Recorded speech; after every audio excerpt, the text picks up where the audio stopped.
അസ്സലാമലൈക്കും welcome back to daily dishes.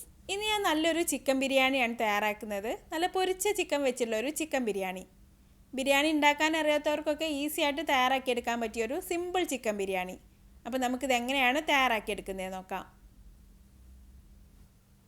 അപ്പോൾ ആദ്യം നമുക്ക് ഈ ബിരിയാണിയിലേക്ക് വേണ്ട ചിക്കൻ ഒന്ന് മാരിനേറ്റ് ചെയ്ത് വെക്കാം. ഞാനിപ്പോൾ ഇതിലേക്ക് 1.25 കിലോ ചിക്കൻ എടുത്തിട്ടുണ്ട്. ചിക്കൻ നന്നായിട്ടൊന്ന് ക്ലീൻ ആക്കി എടുത്ത ശേഷം ഒരു മീഡിയം സൈസിൽ കട്ട് ചെയ്ത് വെച്ചിട്ടുണ്ട്. 1.25 കിലോ ചിക്കൻ വെച്ചിട്ടുള്ള ഈ ബിരിയാണിയിലേക്ക് നമ്മൾ 4 കപ്പ് റൈസാണ് ചേർക്കുന്നത്. 250 ml കപ്പിൽ അളന്നെടുത്തുള്ള 4 കപ്പ് റൈസ്. ഇനി നമുക്ക് ഈ ചിക്കൻ ഒന്ന് മാരിനേറ്റ് ചെയ്ത് വെക്കാം. ഇപ്പോൾ ഞാൻ ഈ ചിക്കനിലേക്ക് 1/2 ടീസ്പൂൺ മഞ്ഞൾപ്പൊടി ചേർത്ത് കൊടുത്തിട്ടുണ്ട്. ഇനി 1.5 ടേബിൾ സ്പൂൺ മുളക് പൊടി ചേർത്ത് കൊടുക്കാം. ഞാനിപ്പോൾ കാശ്മീരി മുളക് പൊടിയാണ് കേട്ടോ എടുത്തുള്ളത്. സാധാരണ എരിവുള്ള മുളക് പൊടിയാണെങ്കിൽ 1 ടേബിൾ സ്പൂൺ മതിയാവും. ഇനി ഇതിലേക്ക് ആവശ്യത്തിന് വേണ്ട ഉപ്പ് ചേർത്ത് കൊടുക്കാം. പിന്നെ ഒരു പകുതി നാരങ്ങയുടെ നീരും കൂടെ ചേർത്ത് കൊടുക്കാം. ഇനി ഇതെല്ലാം കൂടി നന്നായിട്ടൊന്ന് മിക്സ് ചെയ്തെടുത്തിട്ട് ഒരു 15 മിനിറ്റെങ്കിലും മസാലയ്ക്കൊന്ന് പിടിച്ചു വരാൻ വേണ്ടി മാറ്റി വെച്ച ശേഷം നമുക്കിത് ഫ്രൈ ചെയ്തെടുക്കാം. കൂടുതൽ സമയം വെക്കാൻ പറ്റുകയാണെങ്കിൽ അത്രയും നല്ലതാണ്. മസാലയ്ക്ക് ഇതിലേക്ക് നന്നായിട്ട് പിടിച്ചു വന്നോളും. അപ്പോൾ ഇനി നമുക്കിത് ഒരു 15 മിനിറ്റെങ്കിലും മാറ്റി വെച്ച ശേഷം ഫ്രൈ ചെയ്തെടുക്കാം. ഇനി ഇതിലേക്ക് മസാലയ്ക്ക് പിടിച്ചു വരുന്ന സമയം കൊണ്ട് നമുക്കിതിലേക്ക് വേണ്ട റൈസ് ഒന്ന് വേവിച്ചെടുക്കാം. ഞാനിപ്പോൾ ഒരു പ്രഷർ കുക്കറിലാണ് ഈ റൈസ് വേവിച്ചെടുക്കുന്നത്. നമ്മൾ സാധാരണ നെയ്ച്ചോറൊക്കെ ചെയ്യുന്ന പോലെ പാകത്തിന് വെള്ളം ഒഴിച്ചിട്ടൊന്ന് വറ്റിച്ചെടുക്കുകയാണ് ചെയ്യുന്നത്. അപ്പോൾ ഒരു കുക്കർ ചൂടാവാനായിട്ട് വെച്ചിട്ടുണ്ട്. ഇതിലേക്ക് ഒരു 2 ടേബിൾ സ്പൂൺ ഓയിലോ അല്ലെങ്കിൽ നെയ്യോ ചേർത്ത് കൊടുക്കാം. ഓയിൽ നന്നായിട്ടൊന്ന് ചൂടായി വന്നാൽ പിന്നെ കുറച്ച് ഗരം മസാലകളൊക്കെ ചേർത്ത് കൊടുക്കാം. 5-6 ഏലക്കായ ചേർത്ത് കൊടുക്കാം. പിന്നെ 2 കഷ്ണം കറുവപ്പട്ട, 6-7 ഗ്രാമ്പൂ. ഇനി ഇതെല്ലാം ഒന്ന് പൊട്ടിത്തുടങ്ങിയതിലേക്ക് വെള്ളം ഒഴിച്ചു കൊടുക്കാം. ഞാനിപ്പോൾ 4 കപ്പ് അരിക്ക് 7.25 കപ്പ് വെള്ളമാണ് എടുത്തിട്ടുള്ളത്. സാധാരണ നമ്മൾ 4 കപ്പ് അരിക്ക് 8 കപ്പ് വെള്ളമാണ് എടുക്കാറുള്ളത്. അപ്പോൾ ഇങ്ങനെ വേവിച്ചെടുക്കുമ്പോൾ നമുക്ക് 1/4 കപ്പ് വെള്ളം കുറച്ചെടുത്താൽ മതി.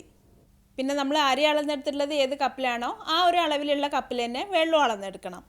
ഇനി ഇത് നന്നായിട്ടൊന്ന് തിളച്ച് വന്നാൽ അതിലേക്ക് അരി ഇട്ട് കൊടുക്കാം. ഞാനിപ്പോൾ 4 കപ്പ് ജീരകശാല റൈസ് നന്നായിട്ടൊന്ന് കഴുകി എടുത്ത ശേഷം ഒരു 15 മിനിറ്റ് വെള്ളത്തിലിട്ടൊന്ന് കുതിർത്തെടുത്ത് വെള്ളമൊക്കെ ഒന്ന് ഊറ്റി കളഞ്ഞ് വെച്ചിട്ടുണ്ട്. അതിന് ഇതിലേക്ക് ചേർത്ത് കൊടുക്കാം. പിന്നെ ഞാൻ ഇതിലേക്ക് ഉപ്പ് ചേർത്തിട്ടില്ല കേട്ടോ. അപ്പോൾ ഇതിലേക്ക് ആവശ്യത്തിന് വേണ്ട ഉപ്പും കൂടെ ചേർത്ത് കൊടുക്കാം. ഇനി അരിയൊന്നും പൊടിഞ്ഞു പോവാതെ പതുക്കെ നന്നായിട്ടൊന്ന് ഇളക്കി കൊടുക്കാം. അരി ഇട്ട ഉടനെ തന്നെ ഇതുപോലെ നന്നായി ഒന്ന് ഇളക്കി കൊടുക്കണം. ഇനി ഇതൊന്ന് തിളച്ച് വന്നു തുടങ്ങിയാൽ നമുക്ക് കുക്കർ മൂടി വെച്ച് വേവിച്ചെടുക്കാം. ഒരു വിസിൽ വരുന്നവരെ നമുക്കിത് വേവിച്ചെടുക്കാം. ഒരു വിസിൽ വന്ന ശേഷം തീ ഓഫ് ചെയ്തിട്ട് ഇതിലുള്ള പ്രഷറൊക്കെ ഒന്ന് കളയണം. അപ്പോൾ ഇതിനി നമുക്ക് ഒരു വിസിൽ വരുന്നവരെ വെച്ച് കൊടുക്കാം. ഇപ്പോൾ ഒരു വിസിൽ വന്നിട്ടുണ്ട്. ഇനി നമുക്ക് തീ ഓഫ് ചെയ്തിട്ട് ഇതിലുള്ള പ്രഷറൊക്കെ ഒന്ന് കളയാം. ഇതുപോലെ ഈ കുക്കറിലുള്ള പ്രഷറൊക്കെ കളഞ്ഞ ശേഷം ഇതൊരു സൈഡിലേക്ക് മാറ്റി വെക്കാം. പിന്നെ നമ്മൾ മസാലയൊക്കെ തയ്യാറാക്കി കഴിഞ്ഞ ശേഷം ഇതിൻ്റെ മൂടി തുറന്നാൽ മതി. അപ്പോഴേക്ക് റൈസ് നമുക്ക് ബിരിയാണിക്ക് വേണ്ട പാകത്തിന് വെന്ത് കിട്ടും. അപ്പോൾ ഇത് മാറ്റി വെച്ച ശേഷം ഇനി നമുക്ക് മസാല തയ്യാറാക്കാം. ഇപ്പോൾ ഞാൻ ബിരിയാണി തയ്യാറാക്കാൻ വേണ്ട ഒരു പാത്രം ചൂടാവാനായിട്ട് വെച്ചിട്ടുണ്ട്. ഈ പാത്രത്തിൽ തന്നെയാണ് നമ്മളിനി ബിരിയാണി ദം ചെയ്തെടുക്കുന്നതും. അപ്പോൾ കുറച്ച് വലിപ്പമുള്ളൊരു പാത്രം എടുക്കുക. അപ്പോൾ നമുക്ക് മിക്സ് ചെയ്തെടുക്കാനൊക്കെ നല്ല എളുപ്പമായിരിക്കും. ഇനി ഈ പാത്രം നന്നായിട്ടൊന്ന് ചൂടായി വന്നാൽ അതിലേക്ക് ഒരു 4 ടേബിൾ സ്പൂൺ ഓയിൽ ചേർത്ത് കൊടുക്കാം. ഞാനിപ്പോൾ ഇതിലേക്ക് സൺഫ്ലവർ ഓയിലാണ് കേട്ടോ എടുത്തിട്ടുള്ളത്. നല്ലൊരു നാടൻ രീതിയിലായതുകൊണ്ട് നമുക്ക് വെളിച്ചെണ്ണ എടുത്താലും കുഴപ്പമൊന്നുമില്ല. ഇനി നമുക്ക് ബിരിയാണി ദം ചെയ്തെടുക്കുന്ന സമയത്ത് അതിലേക്ക് ചേർക്കാനുള്ള സവാളയും കാഷ്യൂനട്ടും കിസ്മിസും ഒക്കെ ഒന്ന് ഫ്രൈ ചെയ്തെടുക്കാം.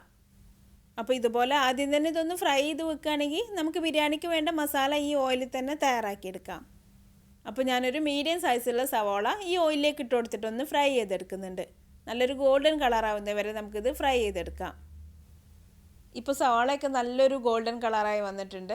ഇനി ഇതിലേക്ക് കാഷ്യൂനട്ടും കിസ്മിസും ചേർത്ത് കൊടുക്കാം. ഇനി നമുക്ക് ഈ സവാളയൊക്കെ നല്ലൊരു ഗോൾഡൻ ബ്രൗൺ കളറായി വരുന്നവരെ ഒന്ന് ഫ്രൈ ചെയ്തെടുക്കാം. കൂടുതൽ ബ്രൗൺ കളറാവാൻ നിൽക്കണ്ട കേട്ടോ. നമ്മളിത് ഓയിലിൽ നിന്ന് മാറ്റിയാലും കുറച്ചും കൂടെ ഒന്ന് കളർ മാറി വരും. ഇപ്പോൾ ഇത് നല്ല പാകമായി വന്നിട്ടുണ്ട്. ഇനി നമുക്കിത് ഓയിലിൽ നിന്ന് മാറ്റി വെക്കാം. അപ്പോൾ സവാളയും കാഷ്യൂനട്ടും കിസ്മിസും ഒക്കെ ഓയിലിൽ നിന്ന് മാറ്റിയ ശേഷം പിന്നെ ഇതിൽ നമുക്ക് ചിക്കൻ ഫ്രൈ ചെയ്തെടുക്കാം. ഞാനിപ്പോൾ കൂടുതൽ ഓയിൽ ഒഴിച്ചിട്ടൊന്നും ചിക്കൻ ഫ്രൈ ചെയ്തെടുക്കുന്നില്ല. നമുക്ക് ഈ ഓയിൽ തന്നെ തീ മീഡിയം ഫ്ലെയിമിൽ വെച്ചിട്ട് ചിക്കൻ തിരിച്ചും മറിച്ചും ഒക്കെ ഇട്ട് കൊടുത്തിട്ട് നന്നായിട്ടൊന്ന് ഫ്രൈ ചെയ്തെടുക്കാം.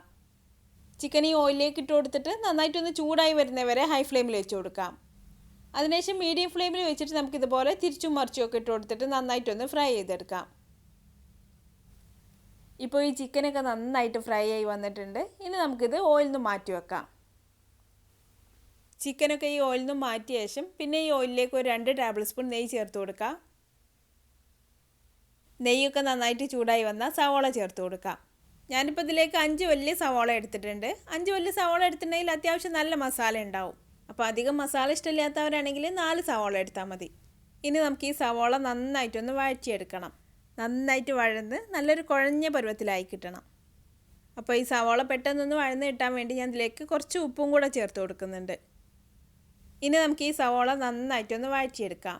ഈ സവോളയൊക്കെ ഓയിലിൽ കിടന്ന് നന്നായിട്ടൊന്ന് വഴന്ന് ഒന്ന് ഉടഞ്ഞു വന്ന് തുടങ്ങണം. അപ്പോഴാണ് ബിരിയാണിക്ക് നല്ലൊരു ടേസ്റ്റ് കിട്ടുന്നത്. നമ്മൾ ഈ മസാല വഴറ്റിയെടുക്കുന്നതിലാണ് ബിരിയാണിയുടെ ടേസ്റ്റ്. അതുകൊണ്ട് തീ ഒരു മീഡിയം ഫ്ലെയിമിൽ വെച്ചിട്ട് കരിഞ്ഞു പോവാതെ നമുക്ക് പറ്റുന്ന അത്രയും നന്നായിട്ടൊന്ന് വഴറ്റിയെടുക്കാം. ഇപ്പോൾ സവാളയൊക്കെ നന്നായിട്ട് വഴന്ന് കുഴഞ്ഞു വന്ന് തുടങ്ങിയിട്ടുണ്ട്. ഇനി ഇതിലേക്ക് നമുക്ക് ഇഞ്ചിയും വെളുത്തുള്ളിയും പച്ചമുളകും കൂടെ ചതച്ച് വെച്ചല്ലേ ചേർത്ത് കൊടുക്കാം. ഞാനിപ്പോൾ ഇതിലേക്ക് 2 വലിയ വെളുത്തുള്ളി മുഴുവനും എടുത്തിട്ടുണ്ട്. പിന്നെ ഏകദേശം അതിൻ്റെ പകുതിയോളം ഇഞ്ചിയും എടുത്തിട്ടുണ്ട്. പിന്നെ ഒരു 7 പച്ചമുളകും കൂടെ ചേർത്തിട്ടൊന്ന് ചതച്ചെടുത്തുള്ളതാണിത്. ഇതെല്ലാം കൂടി ഒന്ന് ചതച്ചെടുത്താൽ മതി, നല്ല പേസ്റ്റ് ആക്കി എടുക്കണ്ട. പിന്നെ പച്ചമുളക് നമ്മളൊരു എരിവിനനുസരിച്ച് കൂടുതലോ കുറവൊക്കെ എടുക്കാം. ഇനി നമുക്ക് ഈ ഇഞ്ചിൻ്റെയും വെളുത്തുള്ളിൻ്റെയൊക്കെ ഒരു പച്ചമണം മാറി വരുന്നവരെ നന്നായിട്ടൊന്ന് വഴറ്റിയെടുക്കാം. പിന്നെ ഞാൻ ഇതിലേക്ക് കുറച്ച് കറിവേപ്പിലയും കൂടെ ചേർക്കുന്നുണ്ട്. ഇനി ഇത് നന്നായിട്ട് വഴന്ന് ഈ ഇഞ്ചിൻ്റെയും വെളുത്തുള്ളിൻ്റെയൊക്കെ ഒരു പച്ചമണമൊക്കെ ഒന്ന് മാറി വരട്ടെ.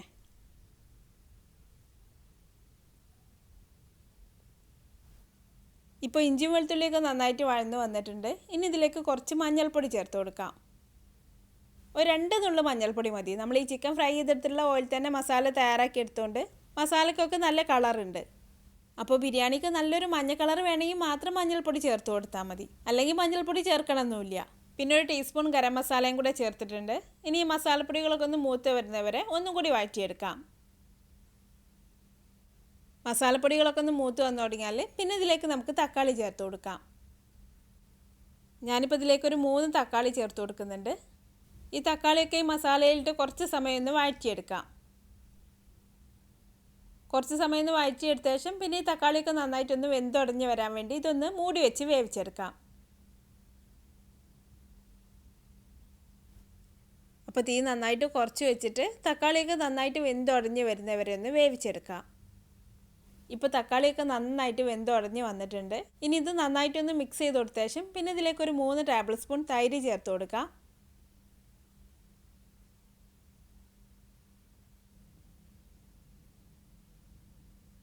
പിന്നെ മല്ലിയിലയും പുതിനയിലയും ചേർത്ത് കൊടുക്കാം. ഞാനിപ്പോൾ ഇതിലേക്കൊരു 1/4 കപ്പ് മല്ലിയിലയും 1/4 കപ്പ് പുതിനയിലയും കൂടി ചെറുതായിട്ട് അരിഞ്ഞു വെച്ചിട്ടുണ്ട്. അതിലൊരു 1/4 ഭാഗം ഇപ്പോൾ ചേർത്ത് കൊടുക്കുന്നുണ്ട്. ബാക്കിയുള്ളത് അവസാനം നമുക്ക് റൈസിന് മുകളിൽ ചേർത്ത് കൊടുക്കാം. ഇനി ഇതെല്ലാം കൂടി ഒന്ന് മിക്സ് ചെയ്ത് നോക്കിയിട്ട് മസാലയ്ക്ക് പുളി കുറവാണെങ്കിൽ 1 ടേബിൾ സ്പൂൺ നാരങ്ങാനീരും കൂടെ ചേർത്ത് കൊടുക്കാം. നമ്മൾ ചേർത്തുള്ള തക്കാളിക്കും തൈരിനൊക്കെ അത്യാവശ്യം പുളി ഉണ്ടെങ്കിൽ പിന്നെ നാരങ്ങാനീര് ചേർക്കേണ്ട ആവശ്യം വരില്ല.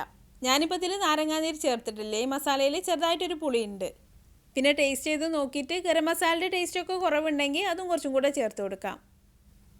പിന്നെ ഉപ്പ് നമ്മൾ സവാള വഴറ്റിയെടുക്കുന്ന സമയത്ത് കുറച്ച് ചേർത്തിട്ടുള്ളൂ. അപ്പോൾ ഇതിലേക്ക് ആവശ്യത്തിന് വേണ്ട ഉപ്പും കൂടെ ചേർത്ത് കൊടുക്കാം.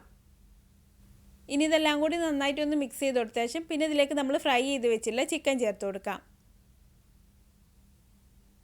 ഇനി ഈ മസാലയുടെ ടേസ്റ്റൊക്കെ ചിക്കനിലേക്ക് നന്നായിട്ടൊന്ന് പിടിച്ചു വരാൻ വേണ്ടി കുറച്ച് സമയം മസാലയിലിട്ടൊന്ന് വഴറ്റി കൊടുക്കാം. മസാലയ്ക്ക് ചിക്കനിൽ നന്നായിട്ട് പൊതിഞ്ഞിരിക്കുന്നത് വരെ ഇതുപോലെ ഇളക്കി കൊടുക്കാം. ഇപ്പോൾ നമ്മുടെ മസാലയൊക്കെ റെഡി ആയിട്ടുണ്ട്. ഇനി നമ്മൾ നേരത്തെ വേവിച്ച് വെച്ചിട്ടുള്ള റൈസ് ഒന്ന് നോക്കാം. റൈസ് നമ്മൾ നേരത്തെ വേവിച്ച് വെച്ചിട്ട് പ്രഷറൊക്കെ കളഞ്ഞു വെച്ച ശേഷം ഇപ്പോഴേ തുറക്കുന്നുള്ളൂ. ഇപ്പോൾ റൈസൊക്കെ നല്ല പാകത്തിന് വെന്ത് വന്നിട്ടുണ്ട്. ഇനി ഇത് നന്നായിട്ടൊന്ന് മിക്സ് ചെയ്ത് കൊടുത്ത ശേഷം ഇതിലുള്ള പകുതി റൈസ് നമുക്ക് നമ്മൾ തയ്യാറാക്കി വെച്ചിട്ടുള്ള മസാലയിലേക്ക് ഇട്ട് കൊടുക്കാം. ഇങ്ങനെ റൈസ് വേവിച്ചെടുക്കുകയാണെങ്കിൽ നമുക്ക് നല്ല എളുപ്പമാണ് ബിരിയാണി ഉണ്ടാക്കിയെടുക്കാൻ. റൈസൊന്നും ഊറ്റിയെടുക്കേണ്ട ആവശ്യമില്ല, പിന്നെ വേവറിപ്പോകുന്നുള്ള പേടിയും വേണ്ട. അപ്പോൾ പകുതി റൈസ് ഇതിലേക്ക് ഇട്ട് കൊടുത്തിട്ട് പിന്നെ ഇതിൻ്റെ മുകളിലായിട്ട് നമ്മൾ നേരത്തെ മാറ്റി വെച്ചിട്ടുള്ള മല്ലിയിലയും പുതിനയിലയും കുറച്ചിട്ട് കൊടുക്കാം. പിന്നെ ഫ്രൈ ചെയ്ത് വെച്ചിട്ടുള്ള സവോളയും കാഷ്യൂനട്ടും കിസ്മിസും പകുതി ചേർത്ത് കൊടുക്കാം. ഇനി ഇതിൻ്റെ മുകളിലായിട്ട് കുറച്ച് ഗരം മസാലയും കൂടെ ചേർത്ത് കൊടുക്കാം. പിന്നെ വേണമെങ്കിൽ 1 ടീസ്പൂൺ നെയ്യും കൂടെ ചേർത്ത് കൊടുക്കാം. അതിനുശേഷം ഇതിൻ്റെ മുകളിലായിട്ട് ബാക്കിയുള്ള റൈസും കൂടെ ഇട്ട് കൊടുക്കാം. റൈസിന് നന്നായിട്ടൊന്ന് നിരത്തി വെച്ച് കൊടുത്ത ശേഷം പിന്നെ നമ്മൾ നേരത്തെ ചെയ്ത പോലെ തന്നെ കുറച്ച് മല്ലിയിലയും പുതിനയിലയും ചേർത്ത് കൊടുക്കാം. പിന്നെ ബാക്കിയുള്ള കാഷ്യൂനട്ടും കിസ്മിസും ചേർക്കാം. കുറച്ച് ഗരം മസാല, പിന്നെ 1 ടീസ്പൂൺ നെയ്യും കൂടെ ചേർത്ത് കൊടുക്കുന്നുണ്ട്. ഇതിൽ നമ്മൾ റൈസ് ഇട്ട് കൊടുക്കുന്നതിന് മുന്നായിട്ട് തന്നെ തീ നന്നായിട്ടൊന്ന് കുറച്ച് വെക്കണം. ഇനി ഞാൻ ഇതിൻ്റെ മുകളിൽ അലൂമിനിയം ഫോയിൽ വെച്ചിട്ടൊന്ന് കവർ ചെയ്ത് കൊടുക്കുന്നുണ്ട്. ഇനി ഇത് മൂടി വെച്ചിട്ട് ഇതിൻ്റെ സൈഡൊക്കെ മൈദ വെച്ചിട്ടൊന്ന് ഒട്ടിച്ചു കൊടുക്കണമെങ്കിൽ അങ്ങനെ ചെയ്യാം. പിന്നെ നമ്മൾ നാട്ടിലൊക്കെ സാധാരണ അടുപ്പിൽ വെച്ചിട്ട് തയ്യാറാക്കുകയാണെങ്കിൽ താഴെ മുകളിലൊക്കെ കുറച്ച് കനലിട്ട് കൊടുക്കാം. നല്ല ടൈറ്റ് ആയിരിക്കുന്ന മൂടിയാണെങ്കിൽ ഫോയിൽ വെച്ചിട്ട് കവർ ചെയ്തെടുക്കേണ്ട ആവശ്യമില്ല, അങ്ങനെ വെച്ച് കൊടുത്താൽ മതി. ഇനി ഇതൊരു 15 മിനിറ്റ് നമുക്ക് ലോ ഫ്ലെയിമിൽ വെച്ച് കൊടുക്കാം. അടി കരിഞ്ഞു പോകുന്നു തോന്നുകയാണെങ്കിൽ താഴെ ഒരു പഴയ പാൻ എന്തെങ്കിലും വെച്ച് കൊടുത്തിട്ട് അതിൽ ഈ പാത്രം വെച്ച് കൊടുക്കാം. 15 മിനിറ്റ് കഴിഞ്ഞിട്ട് തീ ഓഫ് ചെയ്ത് വെച്ചിട്ട് പറ്റുകയാണെങ്കിൽ 1 മണിക്കൂറൊക്കെ കഴിഞ്ഞിട്ട് ഇത് തുറക്കുകയാണ് നല്ലത്. അപ്പോഴേക്ക് ബിരിയാണിയൊക്കെ നല്ല സെറ്റായി വരും. ഇപ്പോൾ നമ്മുടെ ബിരിയാണി റെഡി ആയിട്ടുണ്ട്. ഇനി ഇത് പതുക്കെ നന്നായിട്ടൊന്ന് മിക്സ് ചെയ്തെടുക്കാം.